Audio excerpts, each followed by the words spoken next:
sentimiento que mueve a toda persona que quiere un mundo más justo es el amor. Es nada más ni nada menos que el amor, no hay otra cosa, ¿no? Tuvimos en estos 41 años, van a ser de aquel golpe militar terrible, atroz, que se llevó la vida de 30.000 personas, que se robó bebés nacidos por nacer, alrededor de 500 bebés, y bueno, que dejó una enorme herida en el tejido social de toda nuestra Argentina. Con avances y retrocesos fuimos generando un piso de conciencia que se fortaleció, por supuesto, en los últimos años del gobierno de Néstor y Cristina Kirchner.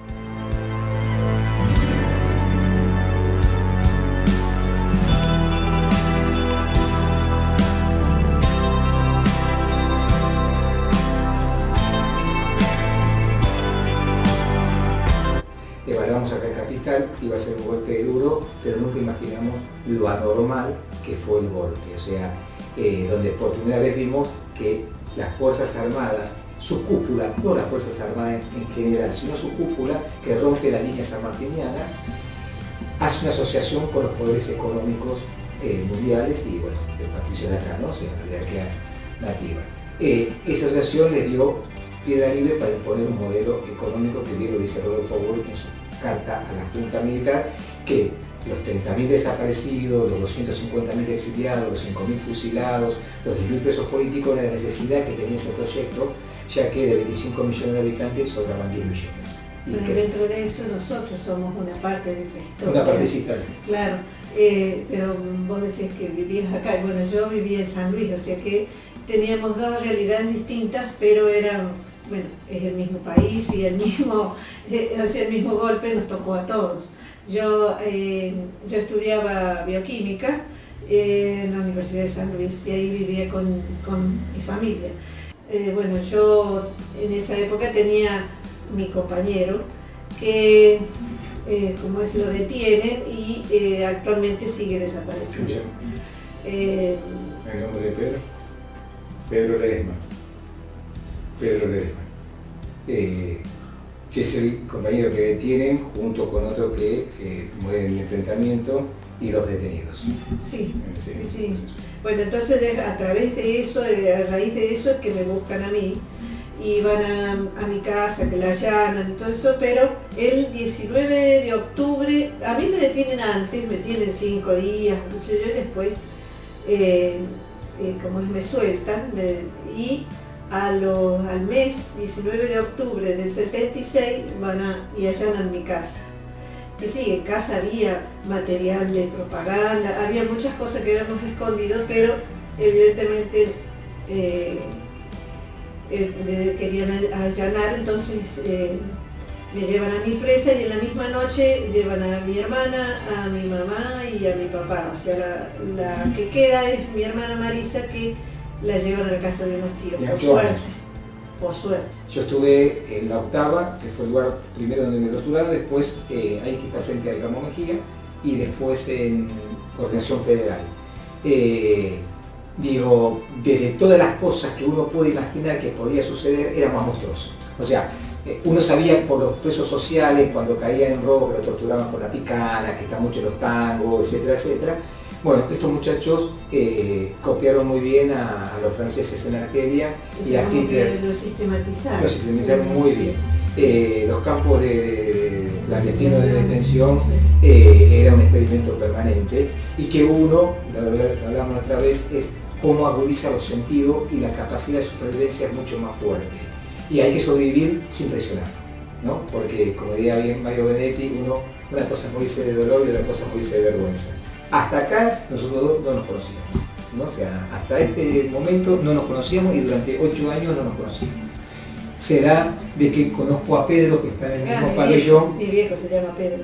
Que está en el mismo pabellón y... justamente cuando viene la Comisión Interamericana de Derechos Humanos es que nos empiezan a permitir a escribir entre parientes de las cárceles. Entonces ahí es cuando empieza mi viejo a escribirme a mí y a mi hermana, y ahí es donde los compañeros se meten. Pedro, el padre de ella, cuando tiene el permiso de escribirse entre presos, familiares presos, sí, porque había otra pareja que también y con la gente, o hermanos, sí, aparte de la gente de afuera, la familia de afuera, Pedro viene un día y nos dice a nosotros, chicos, miren, me puedo escribir con mis hijas, si ustedes quieren colar algunas palabras, bienvenido. Y así empezó. Sí, porque otros compañeros también empezaron a mandar saludos y qué sé yo, ¿viste? Y reencontrarse algunos compañeros que se conocían con compañeras, así, entonces ellos directamente no se podían escribir, pero a través de mi viejo, y mi viejo transcribía. Y entre ellos apareció acá el señor. El caballero. Pero a él yo no lo conocía, así que empezaba, mi viejo contaba, sí, porque acá está, le decía el muñeco, mi viejo a él. Y sí, era David, y entonces contaba algunas cosas que vos contabas, pero después se fue haciendo como una, no sé yo, se fue descartando todo. Claro, y empezamos a escribirnos entre nosotros, pero a través de mi viejo.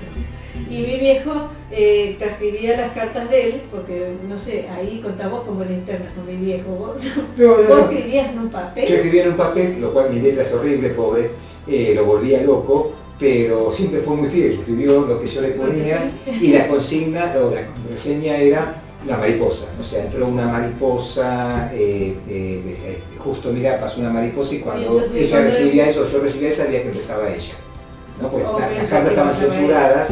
Eso también. Por los juegos de cárcel. Bueno, uno tiene que, la carta está abierta, ¿no? El sobre iba abierto. Nunca la cerrar. Entonces. Ahí tenemos todavía cartas que dicen, tienen el sello censurado. Sí. Entonces, nosotros supimos primero dos censuras, la de Pedro pobre, que tenía que pasar, y después la de... Claro, por eso, o sea, las cartas era contar un poco de Buenos Aires, contar de San Luis, la historia, un poco de política, sí, lo que yo estudiaba, la escuela, qué sé yo, la familia, la música, bueno, teníamos un montón de cosas, y ahí nosotros teníamos mucho tiempo para escribir, así que, y pensar. Sí, cuando vos estás en ese lugar te quedan dos cosas, o te quebrás o tenés 24 horas para hacer pillerías para y crecer, pensar cómo, ¿no? O sea, nosotros por ejemplo teníamos transgreder esos límites. Ningún tipo de información, pero inventabas, la paloma es un hilo que vos pones una bolsa atrás y le dicen paloma, va como de una ventana a otra, hasta que uno con un palito, con un clavito, que todo eso se hace en la cárcel, ¿eh? O sea, todo eso se inventa. Los comunes también. Los comunes también, pero vos vas buscando para hacer, lo enganchás y lo traes. Bueno, la cuestión es que nosotros dentro de la cárcel empezamos a escribirnos. El problema había que ella, con el allanamiento que tuvo en la casa, no había foto. Acá la función de mi familia, la familia de ella, jugó un rol de importancia. Claro, porque era la comunicación.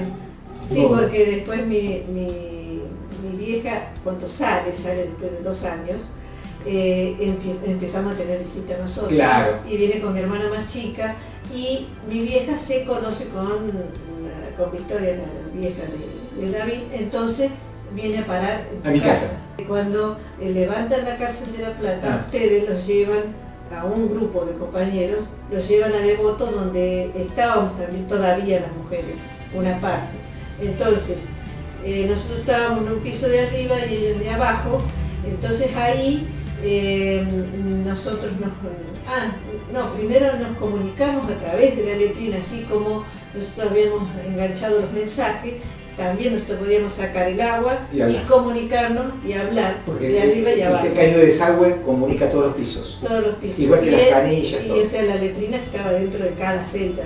Entonces ahí nos hacíamos... Como un locutorio, ¿verdad? Como un locutorio, hacíamos... Tenían prioridad los compañeros que tenían su mujer, los familiares, después así, las relaciones. Entonces por eso ahí nos conocimos la voz. Sí, aparte estás boca abajo, hablando, la panza te empieza a agarrar unas ganitas, tenés algún problema, muy romántico. Y después, bueno, ahí escuchamos la voz por primera vez. Escuchamos la voz y quedamos en que ellos salían a jugar al fútbol y nosotros al vóley. Entonces, por la ventana, cuando ellos salían a jugar al fútbol, él me dice, yo voy a estar con una remera amarilla. Entonces, pero era imposible no reconocerlo, porque era todo un movedizo y yo, no importa que no tuviera la remera, te reconocía al instante. Y después él me veía a mí cuando jugábamos al vóley. Claro, lo que pasa es que estaba más lejos y yo no veo de lejos bien. Yo lo que veía de ella lejos era, pues tenía el pelo a los 22 años, 25 años, canoso, muy canoso, muy canoso. Y eso me gustaba mucho, ¿no? Y todavía tengo canas. Aparte, muy machista, le digo a un compañero, digo, está fuerte. Sí. O sea que así nomás lo mismo. Bueno, pero ahí seguimos, porque ahí ya nos trasladan nosotros a Celsa. Y A nosotros a Rosa. y a Rawson, y ahí directamente ya nos podemos escribir. Ahí pedimos al jefe, que era un teniente coronel también, si no me equivoco, un coronel, que era el responsable de todas las cárceles federales, y le hacemos una carta igual donde le decimos que si los compañeros peronistas se pueden empezar a reunir en la calle, ¿por qué los presos peronistas no podemos hacer con... Nos da el sí, nos da el sí. Y nos escribíamos cartas kilométricas. Sí, todavía las tenemos y tienen 12 hojas más o menos, y tiene dibujos y todo eso.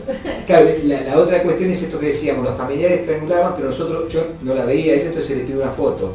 Pero con el allanamiento de la casa de ella, la destrucción... Quedaron muy pocas. Sí, nada. Después, Entonces, hay una compañera que me dibuja, tenemos el retrato, hace un retrato de ella, sí, y me lo manda por medio de pero mi hermana. diciendo que es la prima. Claro, atrás, acá ven la prima, entonces como dice Baglietto, tu foto en la pared, o sea, la tenías en la pared, y yo sí le mando una sí, foto. Me manda una foto con el pelo largo, así Dentro de la cárcel se maneja lo que se llama caramelo, ¿no? Que es el papel de arroz donde se arma los cigarrillos. Sí. Si uno lo pega, se hace una hoja bastante grande y se puede escribir de los dos lados, con letras muy chiquititas. Entonces ahí, después se hace acordeón, se hace muy chiquitito, se puede, y se vuelve en papel de celofán, se quema y se sella. Entonces no le entra aire, y cuando lo traía a la familia, que era muy peligroso todo eso para la familia, si desaparecieron familiares, iba a la boca. Entonces en la boca vos lo trasladabas. En la muela, bajo la lengua, todo. Sí.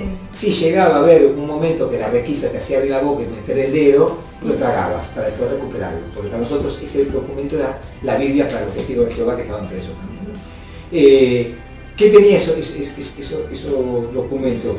Tenía toda una definición política de los últimos 15 días, gremial, social, económica, internacional. Pero también le pedíamos que nos pongan qué canción hizo Serrat, cómo iba Boca River, qué fútbol, claro, las películas, las bandas musicales. Cuando ya tuvimos televisión era diferente, ahí llegaba más rápido. Pero bueno, pero ahí rompíamos con eso.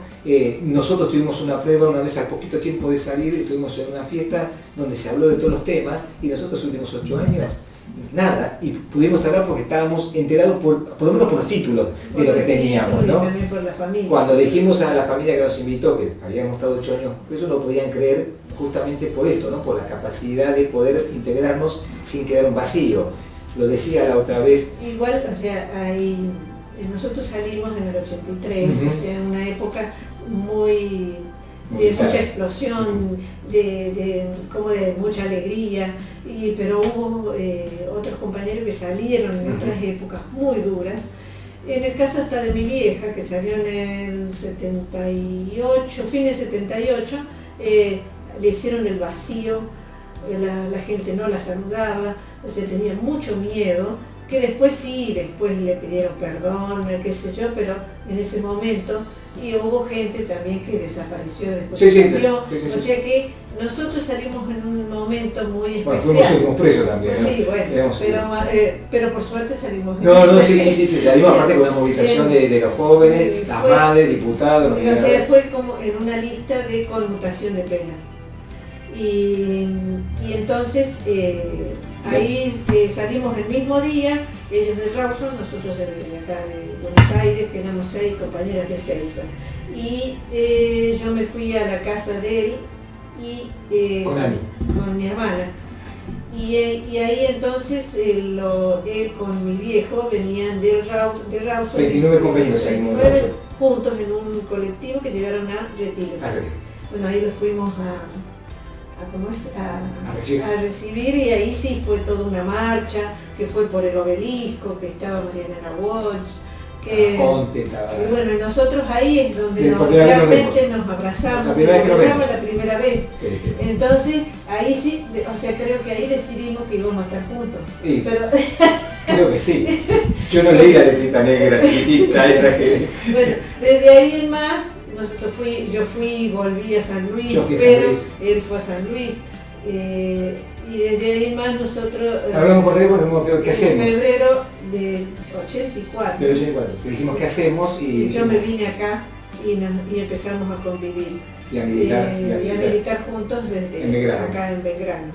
Bueno, tenemos 2 hijos que ya son grandes, Eva y Juan Manuel. Eva Lucía, Juan Manuel, uno músico, la otra antropóloga. Y hace 32 años que estamos juntos. Sí, sí, sí, sí.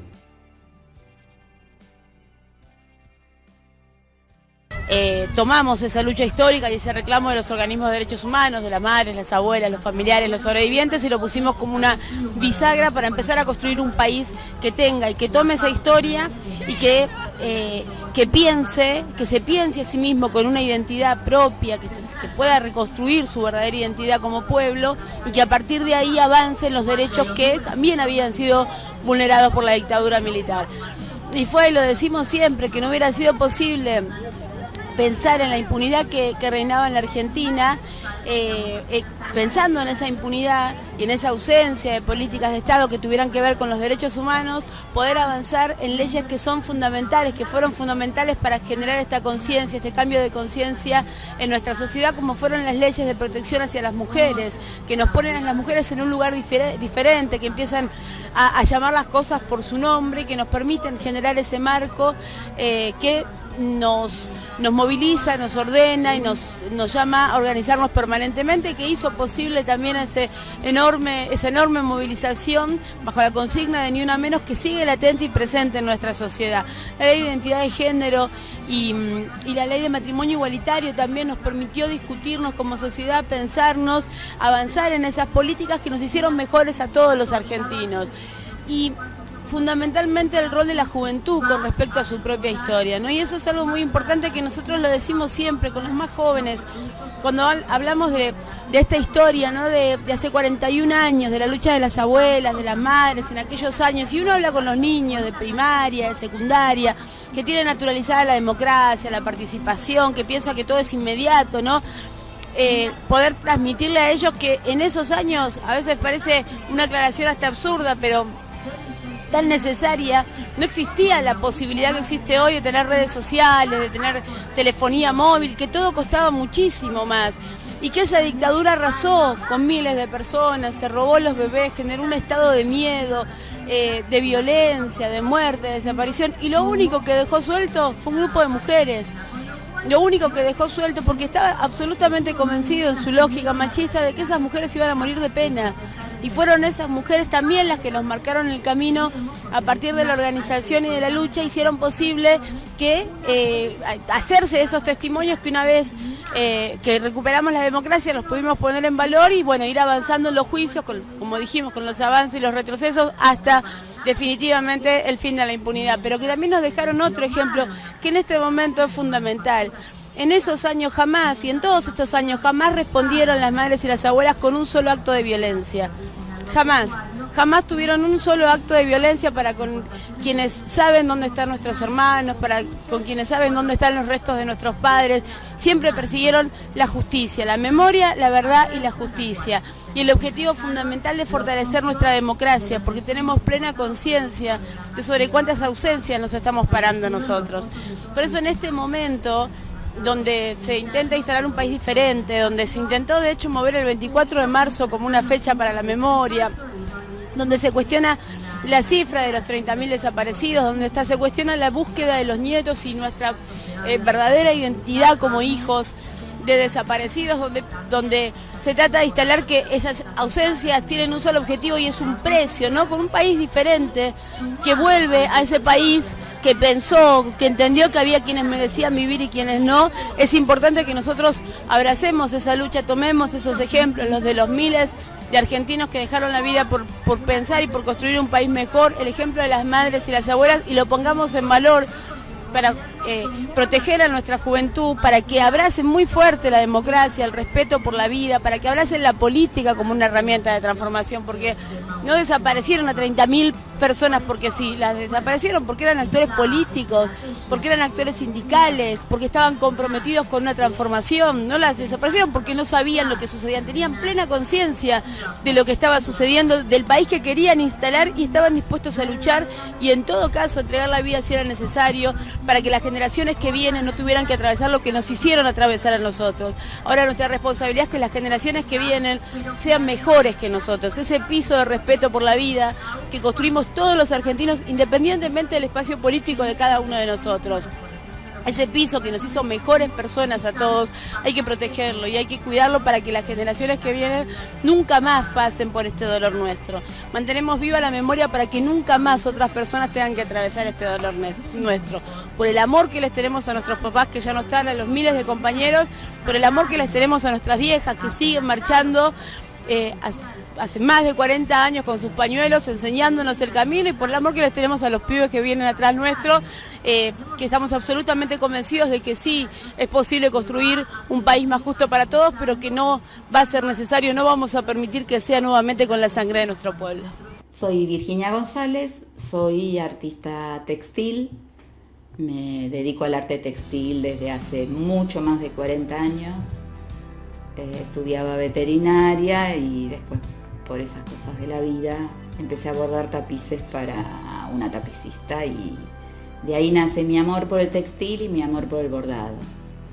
Y esta obra, que se llama Orfeo, yo la presenté y fue seleccionada el año pasado en el Salón Nacional de Artes Visuales en la disciplina textil, y es parte de una serie donde yo trabajo con fotocopias de la guía Filcar, que es muy de mi época, antes que existiera GPS y todo lo demás.